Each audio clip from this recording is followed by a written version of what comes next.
Welcome to your West Ham Transfer Rumours show where we discuss, West Ham Transfer Rumours. There's been quite a few. Me and Gonzo did a video a few days ago and I thought that'll be it for another week or so. Well, how wrong was I? I've got a list of 6-7 names here to go through and we've not discussed them at all, I don't think, in any show previous, even cups of teas, etc. So Gonzo, let's start with the big one. I say the big one. It's a big name, but it's a very unlikely transfer to happen and the reason I'm going to mention it is because we're sort of both fans of him and it's sort of Europe's worst case secret. The attack of Frankfurt is expected to be picked apart. Jovic looks like he's on his way to Real Madrid if it's not already been done. And Sebastian Haller. Now, it's sort of a very sporadic link, you would imagine, but one that you would lick your lips at.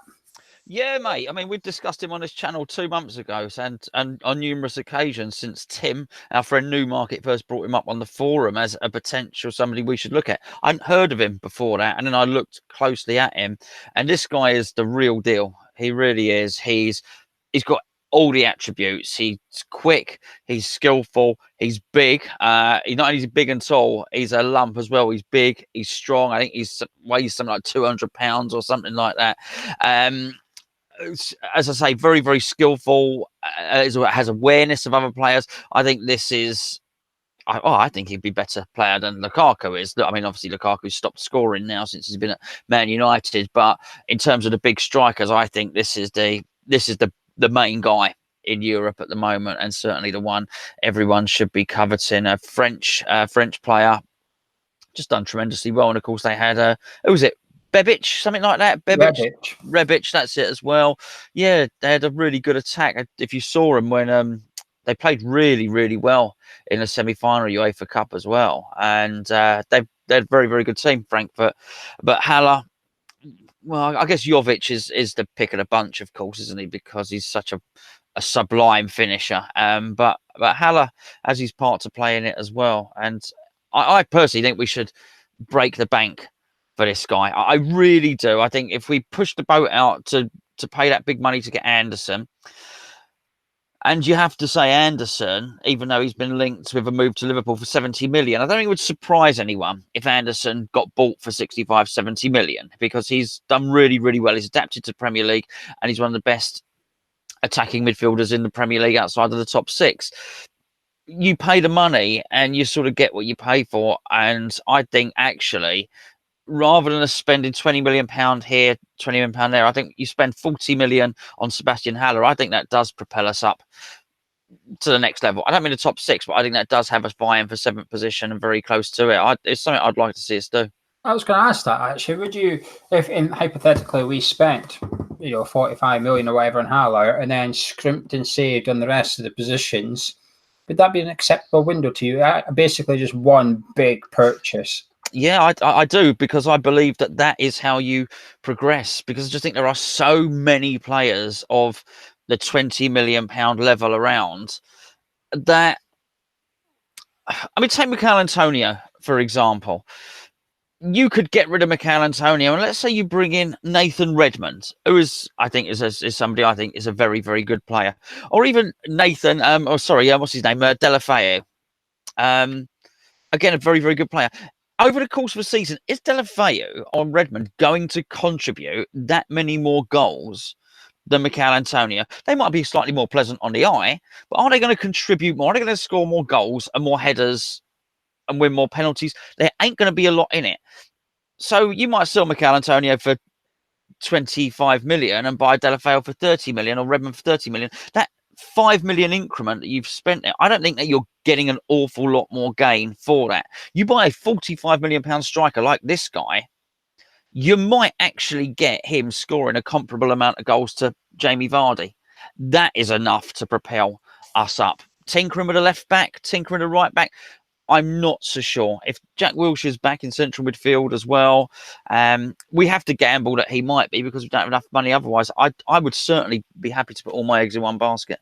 Yeah, so would I, actually, because I think this is a top 6 player, really. I think there's not many of them about that we can get, whether it's priced or because they're already at a top 6 club or they're at a better club in Europe, i.e. Lyon. Well, why would a Lyon player, when it comes to West Ham, it would be difficult to persuade him? But Frankfurt obviously haven't qualified for the Champions League, etc. So he's sort of gettable, but he's only gettable for a small period because he's now going to be the main man as it stands next season. And actually, Jovic is actually the reason Haller's sort of cheaper a little bit because I think he only scored 2 goals less than Jovic last season, believe it or not, but he's about £15 million cheaper. But that's only going to last for a small period of time because next season Haller's arguably going to have to step up to play, which he should do, and he probably will. Then his value just keeps going up a little bit. There's a window, and this is the only transfer window I think someone can go get him. Is he too good for West Ham? I think he is. But if you're first in the door and you pay the money, you get him, and then you tie him down, you get him in on a long-term contract. And if he does the business here, like you say, and you'd expect him to, because he's got all the attributes and stuff, and a top 6 club or whoever comes knocking in a year's time, so be it. We're quids in, we double our money or something, then we go again, we find the next Sebastian Haller and stuff. That's how we progress as a football club. You know, eventually all you have to do is look at Dortmund. What Dortmund have done this week in the transfer window is how you need to progress. They sold 1 player for 65 million, brought in 3 players of similar, if not better ability for the cost of about £5 million.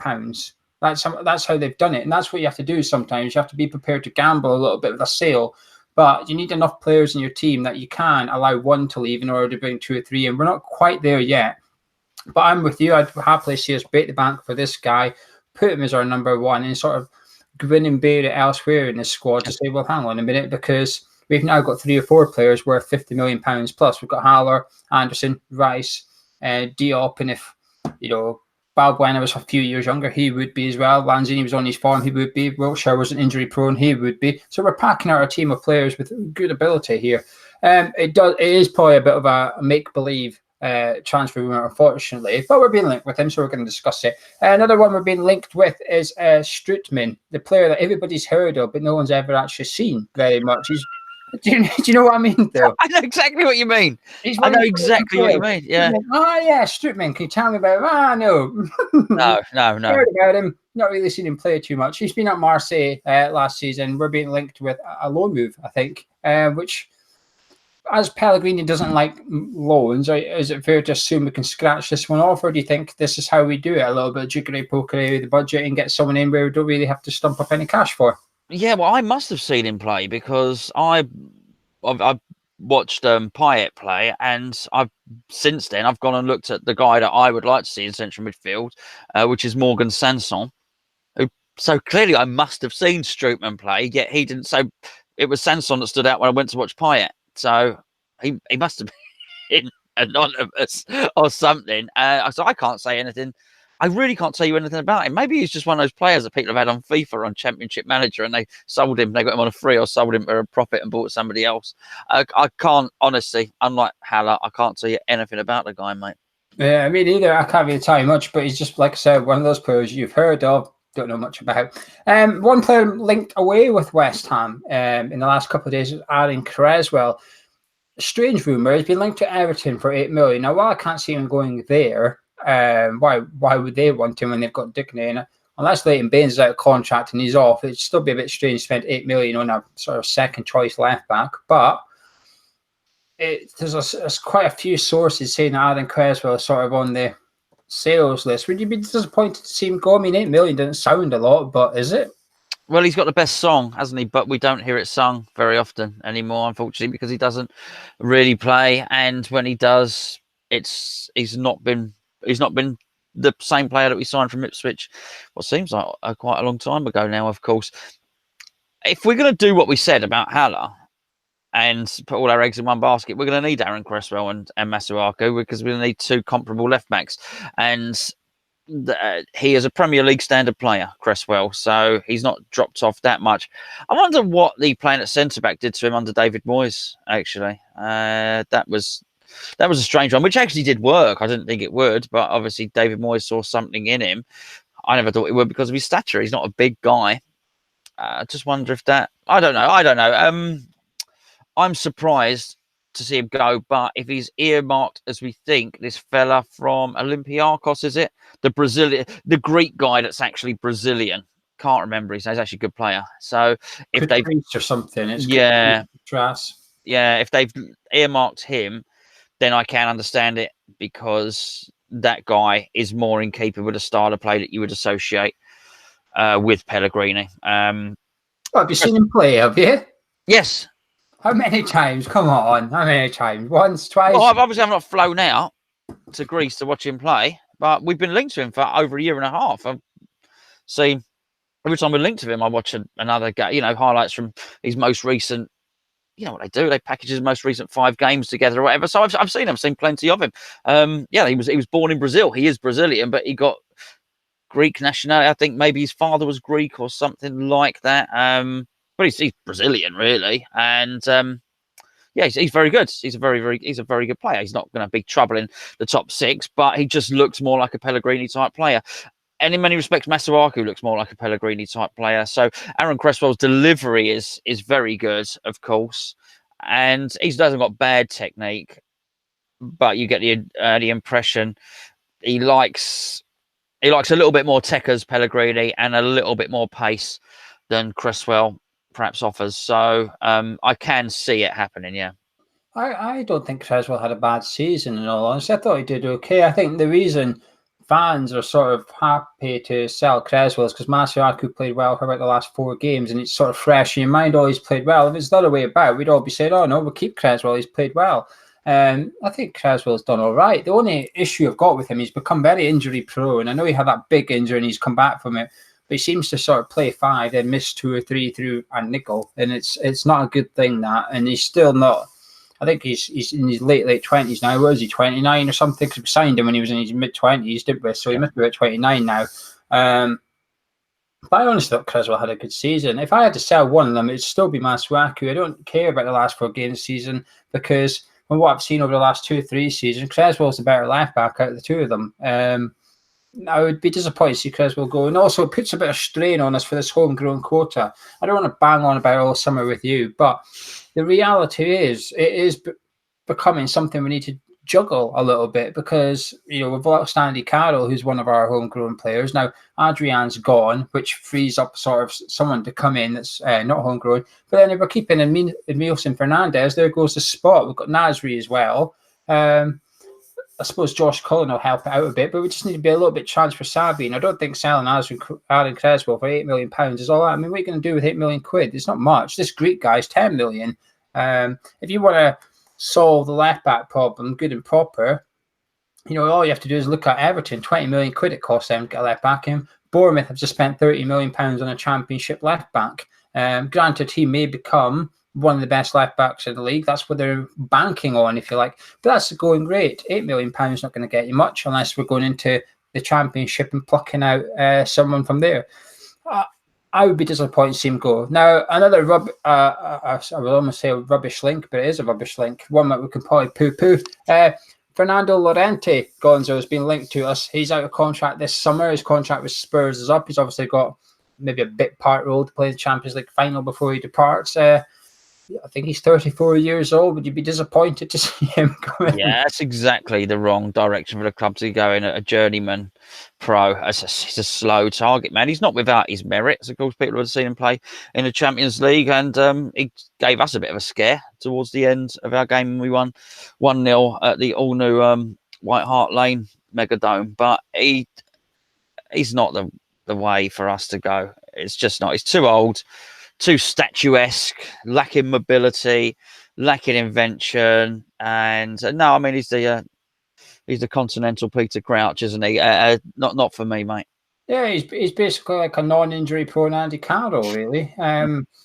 We don't really want a non-injury prone Andy Carroll, so why would we go get a replacement for him? This is I really can't see this being true, but God, I hope it's not true anyway. This would be a massive disappointment. Even if he was our 4th choice striker, not for me. I'd rather see Xander Silva given the role of the 4th choice striker than this guy.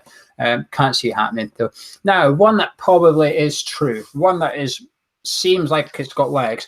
We've all been wondering who's going to be coming in to play second fiddle to Fabianski. Willie Caballero has been scored off the list as he's had his contract extension at Chelsea. Also, the Huddersfield keeper is out of contract now. We thought we were going for him, but turns out he's off to Everton, so we can score that one off. So it seems we are now down to the 3rd player on our list. And it appears to be Alvin Martin's son, David Martin, the Millwall keeper. You may know him from chucking the ball in the back of his net against Brighton in the FA Cup semi-final. That was him. 33 years of age, out of contract. Gonzo, would this make sense? You'd imagine small wage, free transfer, take him in for a little bit while Chalk goes out, or not for you?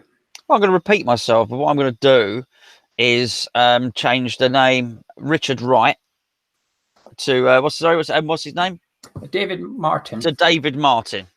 So I just don't see the point in bringing somebody of the age of Richard Wright or David Martin in and paying them more wages, bearing in mind they're less talented than the guy we currently have, which is Nathan Trott. Nathan Trott is an outstanding goalkeeper. He's ready to go. I tell you that now. I understand that maybe he should go out and do a loan on the championships. Actually, we've actually, I can't remember the fella's name. We've actually got another one as well who's just played out in the Hong Kong Sevens, who's bloody good as well. And actually, he's bigger than a lot of. He's like 6'7" or something. I saw him warming up. We've just signed another one. We signed a Hungarian. I think he's 16 years old, but we signed quite a sought after Hungarian keeper as well. So we've got another addition to the youth team. There you go. But my point is, the guy at when I was watching him warm up at Wimbledon, the guy that would be at the moment third choice, the guy that played in the Hong Kong Sevens, who's also he's a grown man. He's 6'7". He's ready to go now. Nathan Trott is the outstanding goalkeeper of his generation at national level in his age group. David Martin, Richard Wright, Peter Shilton, or whoever else we might be thinking of drafted is not as talented as Nathan Trott. And I hear somebody say Nathan Trott because his dad Alvin, who was a fantastic player, a big favourite of mine, is West Ham. So David Martin will understand about being West Ham. Well, Nathan Trott's been in the academy for years, so Nathan Trott understands about being West Ham as well. I just don't get this. I just think it's a complete and utter waste of money. We don't need to do it. We already have two more talented goalkeepers on our books currently who we don't have to pay any additional wages to. This is where I have to slightly change, because when we discussed this, I said I can understand bringing in Caballero and putting Trott out alone, but I'd be disappointed if we brought in an average championship keeper and put him on the bench. I get why you'd bring in sort of a Premier League standard keeper as your secretary, but if it's a championship one, I don't understand why you would bring in an average championship keeper and put your youngster out on loan to the championship. It just seems a bit strange to me. If you're going to get a second one in and send out Trott, at least get a good one. You'd be just as well chucking 10, 15 grand at Adrian and saying, can you stay another year, please? Because Trott's not quite ready yet, and we'd like to send him out on loan. We're better off just doing that, because at least we know Adrian's okay. This guy, could you imagine, we've got this guy on the bench, right? And something happens to Fabianski. We've then got an average championship keeper in goal. Now, last season, we conceded the most shots in the league after our goal. I still believe we would have been struggling if we didn't have Fabianski in goal. We conceded more shots under Pellegrini than we did under the Bilic-Moyes season. The only big difference is we have Fabianski in goal. So if you take him out of the equation, chances are we're going to concede a lot more. Hence means we're going to drop more points. Hence means we're going to drop down the table. And that's what would worry me with this geezer on the bench, because every time Fabianski went down with a knock or something, you'd be looking through your hands thinking, no, please, I do not want to see that guy coming on the pitch. It just seems a very cheap option. I just hope it's one that there's nothing to it. I would be very disappointed if this was to happen and Trott was out on loan. And we'll wait and see. One that's come out today through Exersun Pro, he says that we are looking at Delph. He's only got a year left on his contract at Manchester City, 29 years of age, but obviously can play centre midfield and cover at left back as he has done under Pep. The rumoured price tag sort of in newspapers is saying that Pep's ready to sell Delph for approximately 10 to 15 million pounds. What do you make of this rumour, Gonzo? Well, unlike as I've spent earlier on saying, I've heard of this. We discussed this. We've certainly not discussed this before. This is obviously straight from, you say, ex-employee. Yeah, just a few hours ago. Well, I mean, I've only heard a sniff of this, so this is very exciting. I really like Delph. I think he's a fantastic player. I think he's been unlucky that he's at Manchester City, which has such wonderful, wonderful players. You'll get the usual that you often get, which are he's a substitute and this, that, and the other. But make no mistake about it, Fabian Delph is more than good enough to play for and play very well for West Ham United. He was very good at Leeds, by the way. And I'm talking as a central midfielder here, not as a left back, where of course he can cover. He's an extremely good player. I also thought when he came on for England in the World Cup as well, very recently, he looked good. Good player, mate. I would absolutely, barring what we've said about spending it all on what, if we could get the Haller and spend all the money and not get Delph, I would do that. But if what we are doing is spending a little bit here and a little bit there, then Fabian Delph would be a welcome addition to the West Ham squad. The only negative is his age, but that's why he's 15 million and not 25 million. At the end of the day, is he, let's just say 8 million for Obiang? Is he a £7 million upgrade on Obiang? Absolutely. So I think that's where you say money well spent, actually. If you sell one, put 7 million in and you get that guy in. Sorted. We just spoke about homegrown. This ticks that box as well. It ticks the left back box. And I don't really, when you watch him play for City, he is their sort of weak link. And I would argue he does a lot less defending at City than he would at West Ham and playing left back. So that would concern me, because he would get exposed more at West Ham as a left back than he does at City, because the other team only have the ball for 30% of the game. It's a bit more 50-50 when you're playing for West Ham. But in centre midfield, I tell you what, there's a position for Delph in there to grab. He's box to box. He can pass the ball about well. He's a tough tackler. Yeah. Good technique. Good technique, yeah. Sometimes under Pellegrini, I thought we were a little bit soft sometimes. If you didn't have Snodgrass in that team, we lacked a little bit of bite. Now, Noble and Rice can obviously put a tackle in, but they didn't put in a crunchy tackle. Snodgrass takes it up a level with his... Delph's got that about him. If someone's taking a piss in midfield, Delph will go through him and take a booking just to sort of say, you don't try that at this place. I'd be really happy with this guy. I know he's 29. Like I said, that's the only negative. We're talking about building for the future here. But we have to be realistic. We're West Ham with a £30 million budget. We're not Leicester City with a £150 million. They can probably turn their nose up at Delph and say, nah, we're going to go try and get Tielemans in for 40 million. We can't do that. We don't have that luxury. Very good addition, and I think he would start a lot of games. It would take the pressure off Jack Wilshere as well. Jack Wilshere gets injured, you think, crikey, that's a big cog in the West Ham wheel out. Delph comes in. Now, while he's maybe not as skillful, he's just as good as a passer, etc., etc. So it would take the pressure. I would like to see this one happen. I hope there's something to it. It sounds like City are ready to offload him. Yeah, I heard the sniff of this, so I would like that. I'd said this about transfers when you don't hear anything, and it's sort of a little bit gets a bit not depressing, but you get to hear things a few days before, So I like stuff that comes completely out of the blue, so I'd be very, very happy with that one. Clearly, if he's got an angle on that, yes please, mate, yes please. Yeah, it's just last on Delph. Like you said, he's been playing under Pep. He's not been first choice, obviously, but he's had a lot of game time, even in big games as well. Pep hasn't been afraid to use him. He sometimes started ahead of Mendy at left back in some games, and you think, well, Pep trusts Delph at left back more than an actual left back. Then there's something about him. He's got that mentality we could use. Last transfer rumour we're going to talk about.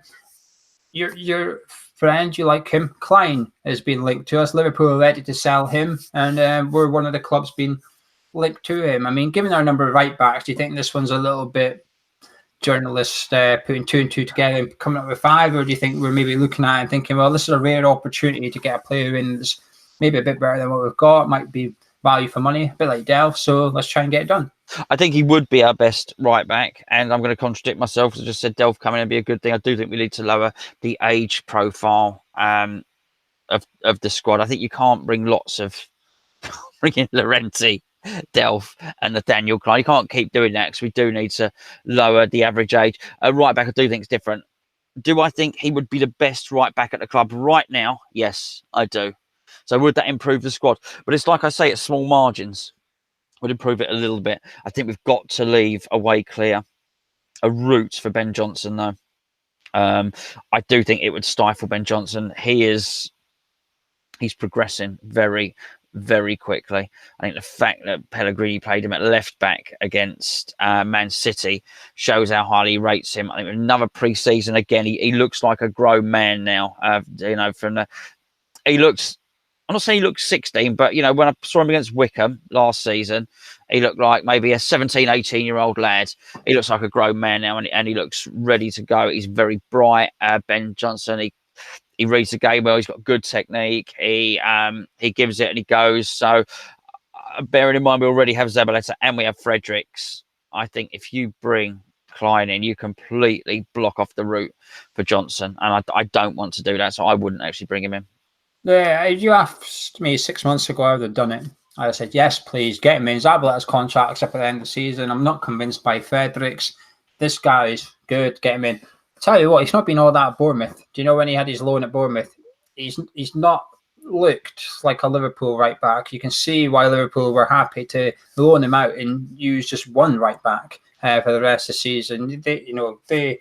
I know Gomez can cover there, but they only had Trent at right back, and they'd still rather loan out Clyne and have him around the squad. And that's a little bit of an alarm bell. And there's a reason. Bournemouth are snappy with transfers. You have to remember, if there's a transfer to be had, Bournemouth are on it. Bournemouth haven't got this done yet. That should tell you what you need to know about Clyne, because they've gone and signed a left back from the Championship, but they haven't signed Clyne yet, and that would put me right off. I don't think it's value for money. I've said in previous shows, I think the right back position is going to let us down next season. I stand by that. But unless we sell one, there's no point bringing one in, really. And also, I don't think he's value for money. What you'd have to pay for, like you said, small margins, and I don't think he would come in, become the right back, and stay right back for the full season. He's not a Dickner over at Everton. I think he'd go in out and out of form. We'd be swapping like we would be with Fredericks and Zabaleta anyway. So it's not for me. I can't see this one happening anyway. We've got so much options at right back. It's the last position I think Pellegrini's looking at. But anyway, is there any other transfer rumours you've seen before we disappear?